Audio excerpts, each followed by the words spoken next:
What's up, fellas? How we doing today? Today we got a little different video for you guys. 650 Motors, my shop, we're pretty well known for doing a lot of diffs here around the Fox community or Mustang community. But today we got a little different one for you guys. It's actually not going in a Ford, but it is a Ford diff.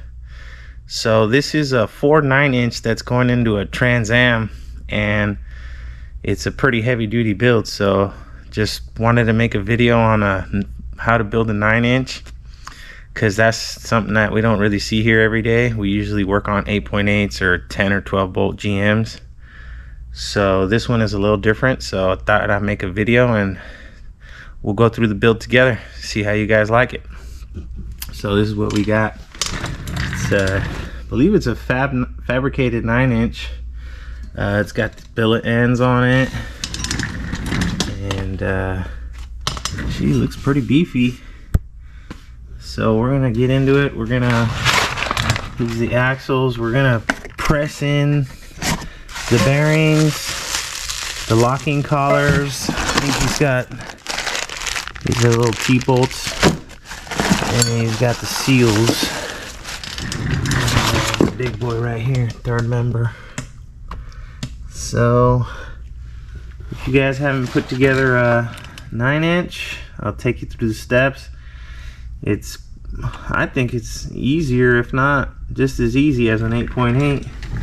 It's got these collars that adjust the preload, and instead of shims, that makes life a lot easier. So let me get set up, let me start cleaning a couple things up, and I'll catch up with you in a second.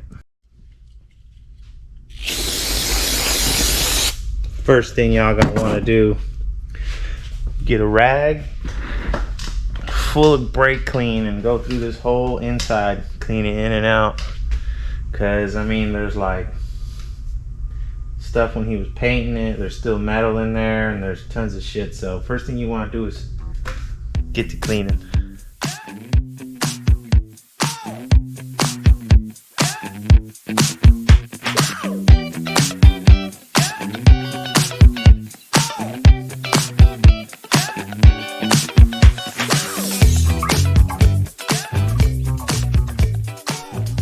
Guys, found our first little flaw. You guys see that? It's a little fucking bead or welding fucking. Alright, y'all. Well, while cleaning it up, that's why you clean everything first. You see there's a little slag from the welding. So we have to clean that up. Anytime you guys get anything high performance or aftermarket, nothing is stock, so nothing's gonna bolt right on. You gotta inspect everything, and you gotta go through it all, and sometimes you even gotta modify it all the time. So that's another thing to look out for. So all the parts we got in the kit: bearings, little T-bolts to hold the axles and backing plates in. These are for the third member. Seals to go in before the bearings. Little drain. It's locking sleeves or collars. Cut them off if you want to take the bearing out.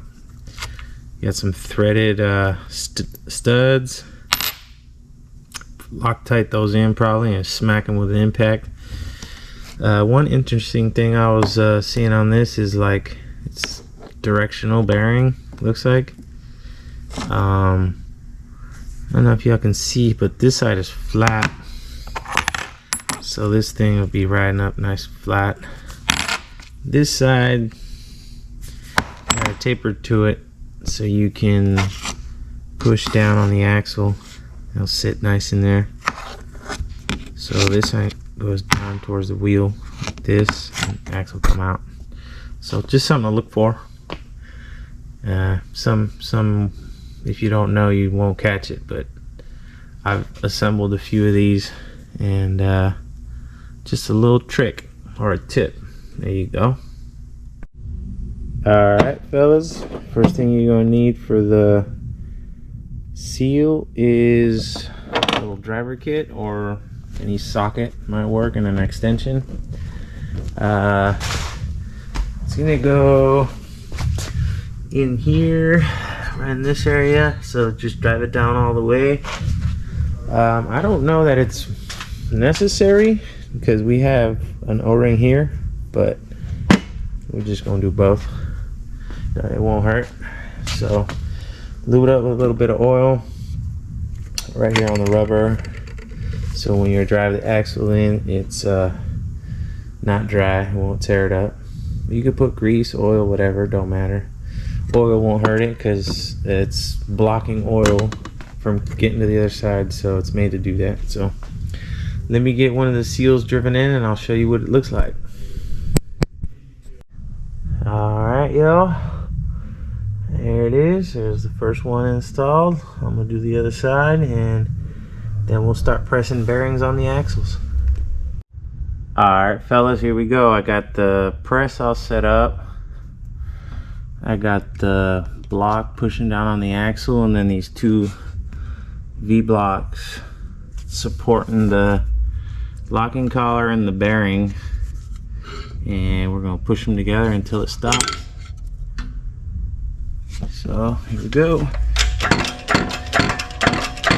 I want to make sure it's smooth. If you get hard or if it binds up, just stop. Something's off.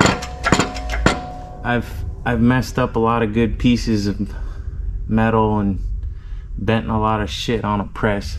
Fucked up a lot of shit in my life. So you just gotta make sure it's smooth. If it ain't smooth, there's something wrong. Little tip. Alright, y'all. Got the axle bearings and collars all assembled. Got the diff cleaned out. No more metal in there. Got this loop blocker reusable gasket, and third members are ready to drop in. So let's drop this baby in and torque this down, and then we'll be able to assemble the axles in the housing. So let's do that now. All right, go pick this bad boy up. Whoa! It's a heavy girl.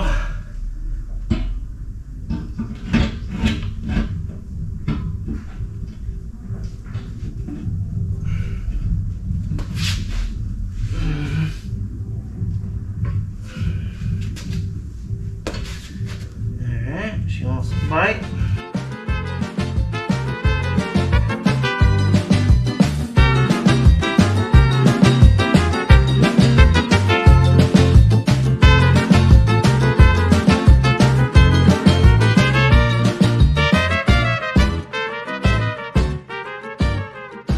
Alright y'all, so after wrestling with that thing, it's actually been a couple weeks on this diff. I actually got sent the wrong axles from Strange, and so we've just been kind of waiting. But nice thing was they sent us the backing plates with new bearings already on it, and so we're popping these in, and this thing will be ready for some torture and give it back to my guy. He's putting this thing in a Firebird. It's like a Trans Am WS6. He's got a 418 stroker, and he just be spinning the shit out of this thing, pulling up on you if you want to run or whatever. But yeah, so he got this pretty bulletproof diff, and now we're finishing it off for him. So I got my man Avinia tightening the axles down, and after that she'll be ready for some fluids. So stay tuned fellas, I'll keep you posted once we get this thing all back together. Take a look at that. It's nice. Alright y'all, here she is, fully built 9-inch. Just gotta slap it in the car.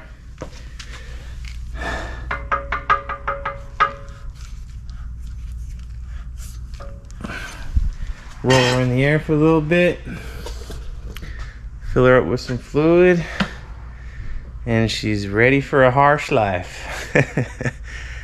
You guys know 650 Motors builds a lot of dips around here, but 9-inch is something new, so I thought you guys would want to see it. So there it is. Hope you guys learned something. Take it easy.